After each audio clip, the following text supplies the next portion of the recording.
Even dia kaya, even dia ditakuti, tiap saat dia juga mengundang ancaman kepada dirinya sendiri untuk selalu diserang karena nggak ada yang suka sama dia. Hello, good morning. Hello, good morning. Today is Friday. Today is Friday, 10 October 2025. Now time is about beep and the beep beep today. Sekarang datang agak pagi ya, karena memang sekarang hari itu dimulai lebih pagi sehingga serba early semua, serba awal semuanya ya. Oke, kita mau ngobrolin apa nih? Dan seperti biasa di hari Kamis kemarin saya sudah upload ke Dread Coachella Sandra. Kali ini kita akan bahas tentang cardio di fase maintenance. Ini mungkin topiknya agak membingungkan bagi Anda yang tidak kenal dengan body recomposition ya. Jadi akan ada fase bulking, fase cutting, fase maintenance. Tapi makin kesini, karena memang fitness itu kan dinamis ya, makin kesini fase bulking itu sebenarnya terlalu dianggap overrated ya, karena pada dasarnya kita tidak perlu terlalu makan terlalu banyak, cukup di fase maintenance saja. Itu sebenarnya cukup untuk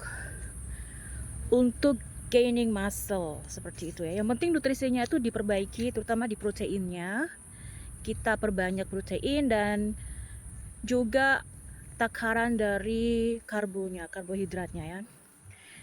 Tapi ini juga tergantung dari personalisasi ya.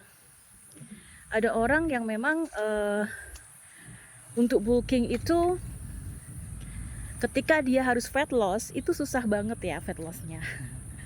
Ya, oleh karena itu untuk orang-orang seperti ini dia nggak perlu bulking. Kayak saya tuh kalau udah bulking mau fat loss itu susah banget ya.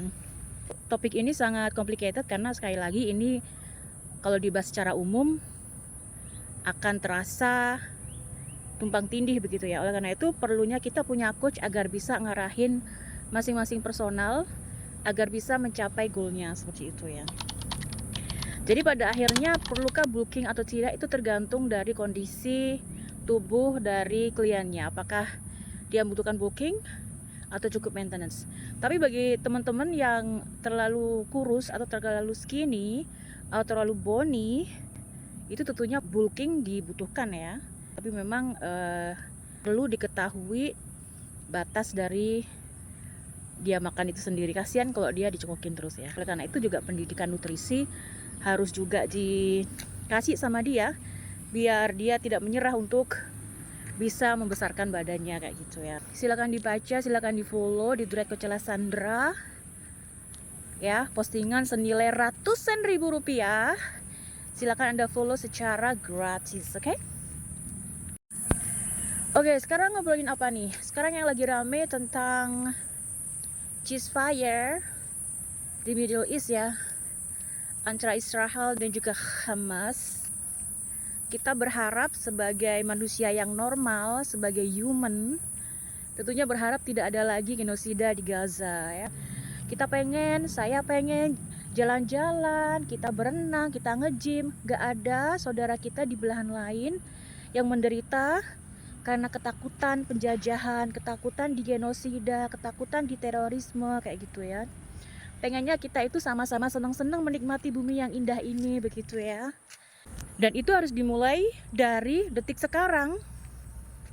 Harus dimulai dari detik sekarang. Kalau Anda tidak memulai dari sekarang, hutang Anda akan semakin banyak untuk Anda bayar pada dunia global, karena Anda telah merepotkan banyak orang. Tidak hanya di Timur Tengah saja, tapi di seluruh dunia ikut merasakan beban mentalnya ketika kita melihat setiap hari ada berita-berita tentang penindasan, tentang pembunuhan, genosida.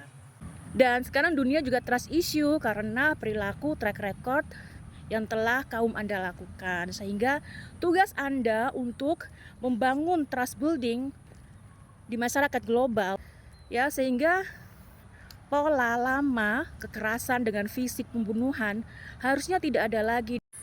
Dan saya juga apresiasi kepada pemerintah Indonesia dan juga elemen masyarakat, kemudian organisasi massa yang ikut mendengarkan kegelisahan masyarakat Indonesia sebagian besarnya ya, untuk tidak memberikan visa kepada atlet Israel. Karena selama Israel belum bisa menghargai Palestina, belum mengakui Palestina, belum membuilding trust pada Palestina, ya kita tidak bisa terima itu dong. Karena kalau kita terima di fase-fase yang fragile seperti sekarang, itu akan menormalisasi tindakan mereka yang genocidal, menormalisasi tindakan mereka yang semenang-menang, menormalisasi tindakan mereka yang apartheid, menormalisasi tindakan mereka oppression kepada orang-orang muslim di sana.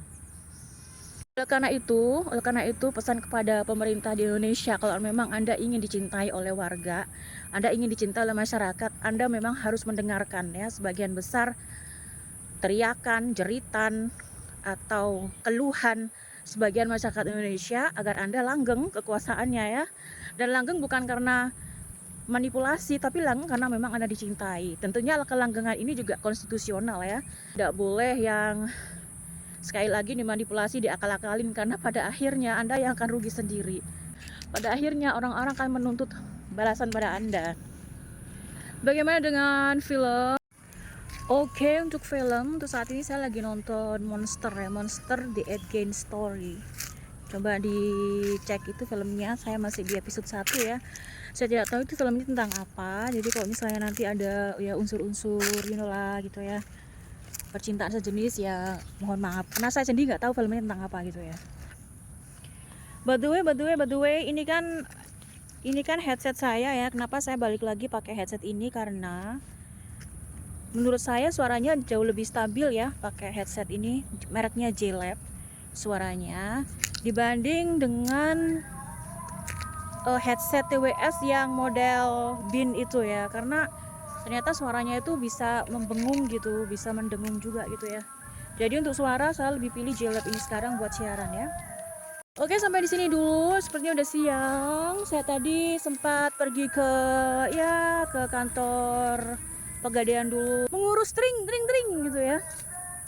Nah, sepertinya sistemnya masih maintenance ya, karena kan masih baru ya. Jadi ya semoga next bisa lebih cepat recovery ya, agar kita bisa pakai dengan nyaman gitu ya. Oke, sampai sini dulu. Thank you for watching. See you. Free.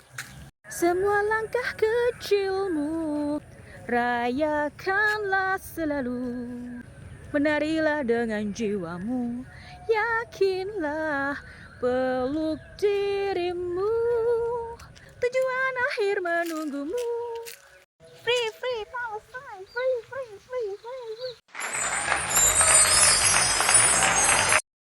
Thank you.